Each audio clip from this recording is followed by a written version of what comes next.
Olá, seja muito bem-vindo ao canal ND News.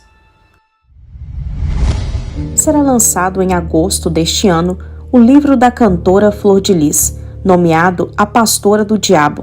O escritor é o jornalista Ulisses Campbell. Segundo ele, há informação de que Flor de Lis adotou 37 crianças após uma chacina na Estação Central do Brasil, no ano de 1994, no Rio de Janeiro, é uma das maiores mentiras contadas por ela.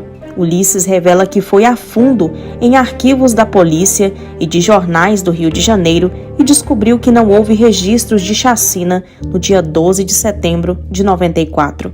Ulisses tem outras obras sobre casos como Suzane von Richthofen e Elise Matsunaga. Além disso, confessa que assistiu a depoimentos de testemunhas em vídeo e se aprofundou no caso, e sobre preceitos satânicos que afirma terem sido seguidos pela pastora e Anderson do Carmo. O livro mostra como as pessoas usam a religião para fazer o mal, diz o autor. Em entrevista ao Flow Podcast, o escritor revela o lado obscuro do caso Flor de Lis. Cara, ela enganou, assim, a Flor de Lis. Eu não gosto de ficar comparando uma com a outra, se é pior, se é não sei o quê, mas a Flor de Lis, o crime dela, ela montou uma engenharia cabulosa de crime, sabe? E perdurou, assim, sabe, uma década, sabe, de cometendo crime. E tem uma coisa assim que me choca muito nela. Uma década cometendo crime? Uma década de crime. Ué? Ela montou uma organização criminosa na casa dela que operava. Eram vários crimes, sabe? Ela tinha crimes sexuais dentro da casa. Tinha crime de lavagem de dinheiro. Como na igreja que ela montou. Caraca. Isso tudo tá no Tinha crime de adoção irregular. Ela roubava crianças. O livro vai trazer histórias de mães que tiveram filhos roubados por ela. Ela chegava ao cúmulo de roubar criança e adotar, como ela roubou um bebê e adotou, colocou lá como filha legítima dela. Que isso, cara. Tem uma coisa engraçada que essa mulher enganou Deus e o diabo. Essa aí sim. Agora, o curioso da história da Flor de Lis é que ela começa, no início da década de 90, a adotar crianças como é assim a linha do tempo da Flor de Lis? Ela era uma pobre coitada, favelada de Jacarezinho, casou com um cara lá, esse cara tiveram 3 filhos, aí ele deu um pé na bunda dela porque ele arrumou outro, e ela entrou numa vida vazia, que ela era uma dona de casa, e começou a adotar crianças. Sabe, levava a criança para casa, não sei o quê, e até ali tinha uma pureza nas intenções dela. Só que aí uma das crianças que ela adota é o Anderson, o pastor que ela assassinou. Vai se casar com ela. Ela adota. Aí sabia disso. O Anderson começa a namorar a filha mais velha dela, que se chama Simone, que é filha com o primeiro marido. Doida, cara. Só que aí, em algum momento, ela começa a se relacionar com as duas ao mesmo tempo. Ao mesmo tempo que ela namora a Flor de Lis, ela namora com a filha Simone, dela. E acaba optando pela mãe. Mas isso assim, uma relação os 3 ao mesmo tempo, tipo uma homenagem assim? Não. Tipo, ele tá namorando com ela, era um triângulo amoroso. E ele tá namorando com ela. Não era um trisal, era um triângulo amoroso. Perfeito. Não era saber, né? consentido. Do jeito que você contou as coisas dela, eu tô até ainda mais que assustado. está na moda, né? Mas daí o Anderson, ele já via a família da Flor de Lis se incomodava muito, porque toda semana chegava uma criança. Ela estava naquela época somando parece com os eu filhos. com o Mercado Livre, toda semana chega encomenda. Com os filhos biológicos dela e os adotivos, já dava um total de 14 crianças. O Anderson, que era um bancário do Banco do Brasil nessa época, tinha uma visão extremamente visionária, viu ali que tinha um potencial daquilo ali virar.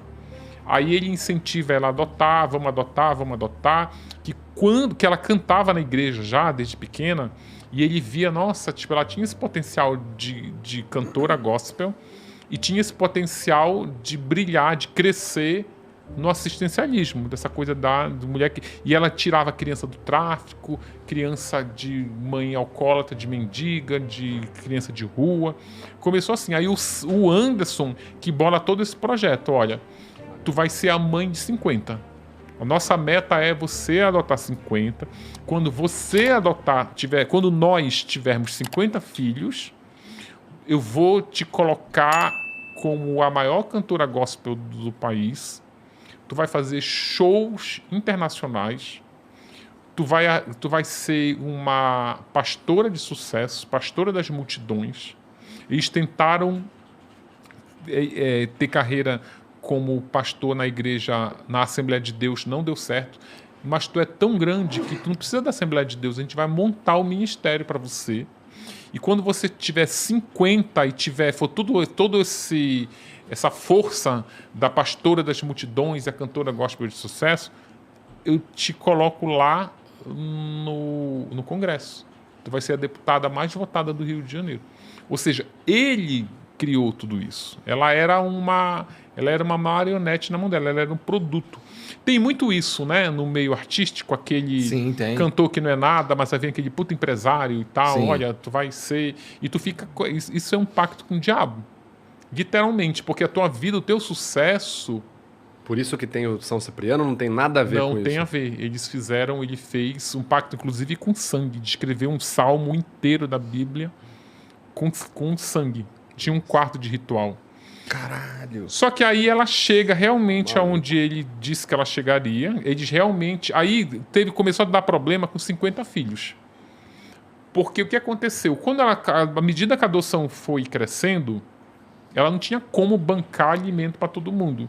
Então, o que eles fazem? Olha, vamos começar a fazer uma reportagenzinha ali no RJTV, uma reportagem ali no Caderno de Cidade do jornal O Globo, do jornal O Dia, que aí começam a aparecer doações. E dito e feito.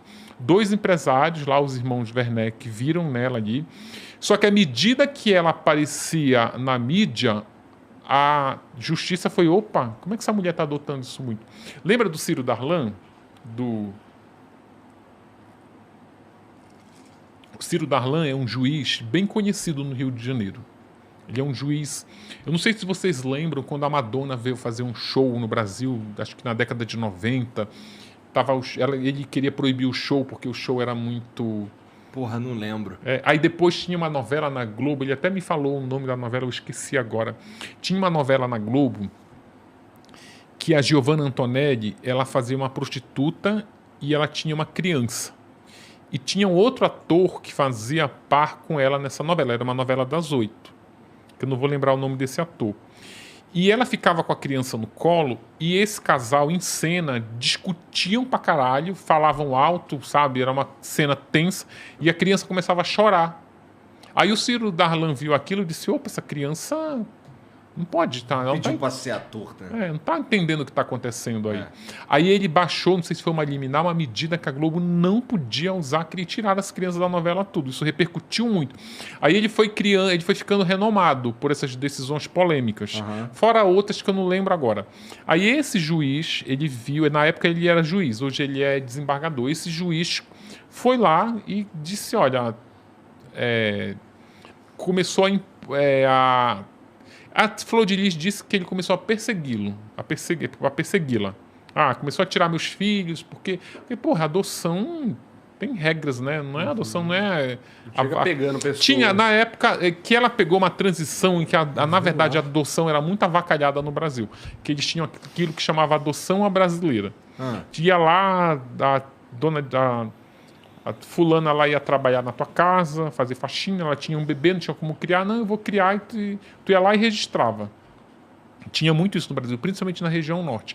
Então ela começou a adotar, ela estava adotando assim, a brasileira, sem legalidade nenhuma. O juiz, quando viu na mídia ela lá pedindo doação, foi lá e começou... Aí ela fugiu com as crianças e tal. Aí esses empresários começaram a ajudá-la. Eu vou montar uma casa. Aí ela fez um acordo com o juiz. Olha, você não adota mais nenhuma. Acho que eu puder legalizar, eu legalizo. Ela não conseguiu legalizar todas porque ela não conseguia identificar a mãe de algumas delas para para consentir a adoção. Só que aí ela continuou com aquela coisa, precisava aquela meta de 50, a gente precisa ter 50. Daí, tem uma coisa que é muito engraçada, é muito loucura, né? E isso, assim, eram filhos no sentido figurado, que não eram filhos. Ela tratava feito filhos, os biológicos, tratava mais ou menos como filhos o que ela conseguiu adotar legalmente, e os que ela estava ali preenchendo a cota que ela tinha que ter aqui, 50, não eram filhos. Eles tinham tratamento diferenciado, eles não tinham acesso à geladeira da casa, eles não comiam a mesma coisa. Tem uma passagem no livro que um deles me contou, em que tinham 9 desses filhos que ela agregou ali, que ela chama de filho afetivo, ela chama filho biológicos que ela gerou, ela chama de filho adotivo que ela conseguiu legalizar e filho afetivo os que estão fora desse círculo. O que elas colocou dentro de casa. Exatamente, mas não Tá. tem nenhuma legalização na adoção. Entendi. E não tinha comida para todo mundo e eles eram assim tratados como segunda classe mesmo. Ele tem um deles que conta uma cena que ela colocou uma macarronada, tinham 8 moleques lá na mesa, ela colocou uma macarronada para 8 pessoas e tinham só 6 ovos cozidos. Ou seja, não ia dar um ovo cozido para cada. E aí ela escolhia quem... esse aí acabou de chegar há pouco tempo. Não, você não vai comer, você come só macarrão. Ficava uma coisa meio maluca. Entendi. E ela precisava desesperadamente bater a meta de 50, que é como ela, quando ela lança a biografia dela, ela usa até esse slogan aqui. Ela coloca aqui Mãe Coragem, mas aqui na orelha ela coloca assim, Mãe de 50. Mãe de 50 filhos. Mãe de 50 filhos, que era a meta dela. Só que aí o que acontece? Essa meta, ela não era uma meta simbólica, ela precisava mostrar na mídia que ela tinha 50. Quando ela disse que bateu os 50, aí todo mundo se interessou em fazer reportagem com ela. O Fantástico, Ana Maria Braga, Globo Repórter, os jornais locais, Record, tudo que era... Aquelas matérias que volta e meia aparecem, né? Mãe de não sei quanto e tal. E tem uma coisa engraçada que o Fantástico fez uma matéria em que eles não mostram que tem 50, mas eles cravam que é mãe de 50. Aí eles fazem uma coisa assim meio... Aquelas matérias de impacto. São não sei quantas toneladas de comida por mês, não sei quantos pães francês, não sei quantos litros de leite. Aquilo tudo não existia. Não existia. Ela juntava aquela molecada toda, porque onde ela pegava a moleque? Ela pegava moleque de rua, ela pegava o trombadinho, ela pegava o moleque que estava vendendo bala na sinaleira, pegava o batedor de carteira. Não, vamos para cá, porque eu preciso juntar gente aqui para eu dizer que eu tenho... E ninguém via ver se era filho dela de verdade, coisa do Não, tipo. filho de verdade não era, mas ninguém ia ver se aquela criança realmente, aquele moleque realmente morava na casa Se dela. ele comia comida ali de verdade não, mesmo. Ninguém... cara, tu sabe como eu descobri isso? É muito engraçado. Eu tava era em outubro do ano passado, não, novembro do ano passado, eu tava conversando com uma pessoa muito próxima dela, que tava ali na linha de frente ali da casa. Aí eu fiquei muito curioso, eu comecei a perguntar para ela, mas vem cá, ela já tinha me ajudado muito, fazia muita videoconferência, fui lá, visitei ela. Aí eu perguntei para ela assim, mas eu queria detalhar no livro como é a dinâmica de uma casa com 50 crianças. Por exemplo, banheiro. Para 50... Cara, tu tem noção do que é 50 pessoas juntas? Pois é, né? Quando eu entrei na universidade, a minha turma tinha 50 alunos, era uma sala grande de gente, cheia de gente. E lá em casa, quando eu era adolescente, nós éramos 4 irmãos, pai e mãe. Já era uma puta estrutura para ir para a escola de manhã, para comer, sabe, tu ia no fogão, era várias panelas assim, né? Como é que se faz comida para 50? Onde é que lava a roupa de 50 crianças? São perguntas que são óbvias, mas ninguém faz, né? Ninguém faz. Ninguém fazia, né, na época. Aí eu ficava pensando, por exemplo, onde lava essa roupa? Cadê a panela que cozinha para esse batalhão? Aí a mulher começou a rir de mim. Né? Ela começou, sério que tu acredita que tinha 50 crianças aqui? Falei, não tinha. Ela falou, claro que não. moleque de rua que ela chamava para cá para fazer número. E isso fica muito evidente, que aí a matéria do Fantástico botou as crianças ali, era uma matéria mais de curiosidade, né? Com dos pãezinhos, da tonelada de... Mas aí, quando ela vai na Ana Maria Braga, em março de 2014, 2013 ou 2014, nem lembro agora o ano, mas enfim, ela vai na Ana Maria Braga. Só que aí a Ana Maria Braga, a produção da Ana Maria Braga, ligou lá para a casa da Flor de Lis e disse, olha, a Ana Maria Braga vai conferir. Gente, ela ficou desesperada, só tinham na casa 32 crianças. Elas ficaram desesperadas e pega a criança daqui, liga para a irmã, traz teu filho, traz meu sobrinho, foi nas vizinhas, bora aqui, não sei o quê. E foi na rua, pegou mais um bocado. E mesmo assim ela não chegou aos 50. Ela chegou a 42. Aí o programa da Ana Maria Braga começa com aquela fila indiana. Era numa época que ela tinha um cenário que era uma casa.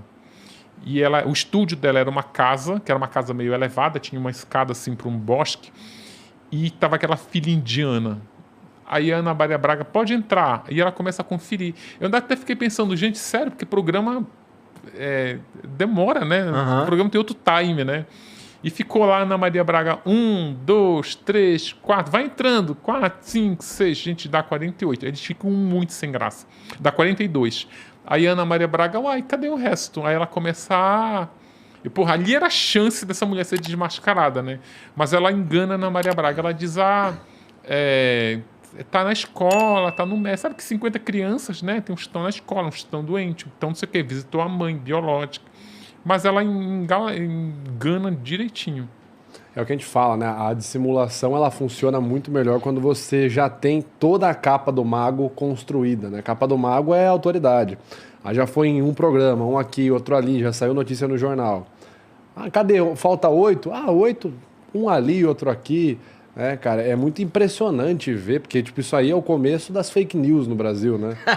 Tipo... Será que ela sabia o nome de todo mundo? Duvido. Não sabia. E era rotativa. Não tem como botar a foto da família aí? Tem como botar uma foto da família. Bota aquela foto da família aí, cara. A família dela era igual Malhação. Cada temporada renovava o elenco. Vai renovando, muda. Era 50 com o elenco novo. Não, mas eu tô nesse momento fazendo esse trabalho. Eu tô pegando fotos antigas. Ó, essa foto é oficial que ela fez. Cadê ela? Ela tá ali, ó. Tá ali. Meio, com uma criança no colo. Não parece estar 50 aí, não. Cara, eu já tentei conferir, eu não consigo. eu me embanando, eu tenho... Mas é gente pra cacete. Eu tenho que sair riscando, assim, 1, 2, sabe? Eu não consigo conferir. Caraca. Mas não é. Essa aí é o maior exemplo da foto fake. Mas você sabe que tem software que faz essa conferência de rosto sozinho pra você. É o Face Identification, uma coisa assim. Mas aí eu acho que tem 50 porque ela precisava mostrar... sim, deve ter 50 porque precisava. Se bobear tem 50 certinho. Se bobear tinha 48, tava passando uma criança ali na rua, ela chega aqui pra fazer a foto rapidinho. Cara, isso tem uma cara de foto do tipo 2012, 2013, começo do Facebook ali, quando o Facebook começou a bombar no Brasil. Caraca, cara, que doideira. Porra, mas aí uma parada que é interessante pra mim, cara... Aí, só pra concluir a história do pacto que a gente tava falando, aí quando ela bateu a meta, ele realmente prometeu tudo que ele tinha dito que aconteceria. Ela se tornou a mãe de 50, ela ganhou a mídia, se elegeu deputada, e se tornou a cantora gospel e montou um ministério Flor de Lis que chegou a ter 9 igrejas, com arrecadação que chegava oficialmente a 6 milhões de reais mensal, mas que já tinha um caixa 12 ali que ele andava com mochila cheia de dinheiro, que estima-se que esse valor era 3 vezes maior. Porra! Só que aí, cara, de igreja dá muita grana. Aí sim dá comida pra 50, né? Olha, igreja dá muita grana. E ele era... Eu vou logo deixar claro aqui que o advogado do Anderson, da família do Anderson, o Ângelo Máximo, já até me ligou hoje, contestando algumas informações que estão nessa matéria do UOL, contestando informação que vão estar no livro. Então já vou logo abrir aqui um parênteses e dizer, olha, ele nega tudo. Ele contesta, ele nega, ele diz que não é nada assim, que essa é uma narrativa da acusação, que é uma narrativa das filhas para incriminar a vítima, enfim. Dito isso, eu vou contar o que vai estar no livro. Ele era muito mercenário. A igreja dela era muito mercenária com arrecadação mesmo. Tem um caso de uma família que é uma história bem comovente. Eles eram muito rigorosos com a cobrança do dízimo. Tinha um caso de uma família que ela pagava um dízimo rigorosamente. Era um dízimo que era mais ou menos uns R$2.000, que é um valor alto para tu dar ali para uma igreja, ainda mais para uma família de classe média. Só que aí o cara, que era o chefe da família, ele descobriu que estava com um tumor no cérebro. Aí ele começou a fazer tratamento, começou a não ir na igreja. Aí ele ia na igreja porque o médico dizia que não tinha solução. Aí ele se entregava mais na igreja e tal. Ia lá para os cultos lá de cura, não sei o quê. Mas envolvia um tratamento, teve que mudar a alimentação. Ele deixou de pagar o dízimo para se tratar. Para se tratar, e estava tendo um problema também com o emprego, que ele não estava conseguindo ir, o afastamento com atestado lá, ele estava entrando em ISS, baixou muito a grana da família. A grana da família, o orçamento da família continuava o mesmo e não tinha grana. E deixou de pagar o dízimo. Pois o Anderson foi lá, segundo essa família, foi lá pessoalmente, com a desculpa de saber por que ele não estava indo mais na igreja, falou, e o dízimo? Ele falou, olha, não temos condição de pagar o dízimo. O cara tá mais morto do que vivo, já está ali na cama, ó. Está com uma dor de cabeça, que era um tumor que estava crescendo, uma dor de cabeça. Sabe o que ele falou? Pois é agora que ele não pode atrasar o dízimo. O cara vai morrer daqui a pouco. O dízimo tem que estar em dia para ele garantir a entrada dele no céu. Caralho, inacreditável. E era uma lábia, sabe? O livro, é até bom eu aproveitar e falar um seguinte. O livro da Suzane, ele tem um universo prisional. É a história de mulheres que cometeram crimes... E estavam lá em Tremembé. Em Tremembé. Tá variado. O da Elise, ele tem como pano de fundo a prostituição. O da Flor de Lis, ele tem como pano de fundo pessoas que usam a religião para cometer crimes.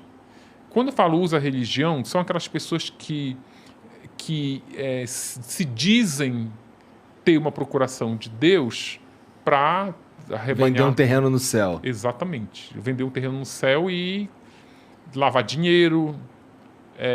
E é tão falso, porque eles vendem uma imagem lá no púlpito, no palco, mas aí é o cara que vai pro swing, é o cara que vai abusa sexualmente. Que faz esse ritual sinistro, né? Faz rituais satânicos, exatamente. Então João de Deus, né? Mesmo esquema. E também para os evangélicos, para eu também não despertar a ira, porque eu já recebo muita mensagem, tá generalizando, nos evangélicos não são assim. Não são todos. Eu estou retratando esse recorte aqui da Flor de Lis e do Anderson, não da comunidade evangélica total. Claro. Mas, para também eu não diminuir um pouco a ira desses evangélicos, o livro ele vai trazer como histórias paralelas outros líderes religiosos que também cometeram crimes, ou o padre Coabatina, que estuprou crianças, que tem uma história também bem emocionante. Tem também de pastores que cometeram outro tipo de crime. Sim, está recheado desses bandidos que usam o nome de Deus para cometer crime. Sim, sim. Cara, agora tu ia perguntar, eu te cortei, né? Não, eu ia falar sobre... Eu ia para fazer o merchan logo aqui. Claro, pô, fica à vontade. Na verdade, cara, esse lance esse livro aí que você está estudando, do São Cipriano e tal, que já tá tudo marcado, já tem uma porrada de... Sim. E é um livro bonito, né? Tipo, ele é bonito, bonito, Ele, assim, o que me chamou a atenção aí, na verdade, foi que parece ter muita marcação nesse livro já. Tem. Significa que tinha... Que muita coisa aí você... Tem a ver com a história deles. Toda a história deles. E é um pouco chocante. Sim, porque era uma galera que era... Eu fiz aqui umas marcações, aqui acho que eu me lembro agora passando o olho. Uhum. É que o São Cipriano, ele tem histórias aqui. Também não vou nem ficar dando spoiler, porque é um livro que vende muito, que as pessoas gostam. E é um livro bem romantizado. Mas tem muitas histórias aqui de como o diabo fingia ser Deus para enganar as pessoas. Tem uma história aqui sensacional que o São Cipriano queria comer uma menina lá, e a menina estava sem libido porque estava com o pai doente, não sei o quê, e ela era de uma religião que era muito devota, assim, sabe? E ele fala, não, mas que Deus é esse que tu tá adorando aí? Aí ela vai e começa a questionar o Deus que ela tá adorando, que tá matando a família dela, e Deus aparece para ela e diz, e o Deus diz, não, realmente, tu tá certa, desculpa, eu tava... Mas pode ficar com São Cipriano, não sei o quê, não fica apegado. Só que esse Deus era o diabo disfarçado. Tipo, ele fingia que era Deus e tem muito isso a própria Flor de Lis, né, cara? Os cultos dela, no Instagram Mulheres Assassinas, tem uns cortes, assim, dos cultos. Em que eu fui num culto da Flor de Lis, em que eu fui nesse culto da Flor de Lis, aí eu fiquei sentado... no culto da Flor de Lis. Lá no ministério dela. Aí eu fiquei num dos cultos que eu fui, ela estava até de tornozeleira. Aí eu fiquei marcando assim, né? Ela falava, o culto durou acho que umas 2 horas e pouco. Aí ela falava, Deus, eu marcava. Aí, não, Deus, eu marcava. Aí, o diabo, aí marcava. O Satanás, eu marcava. O capeta.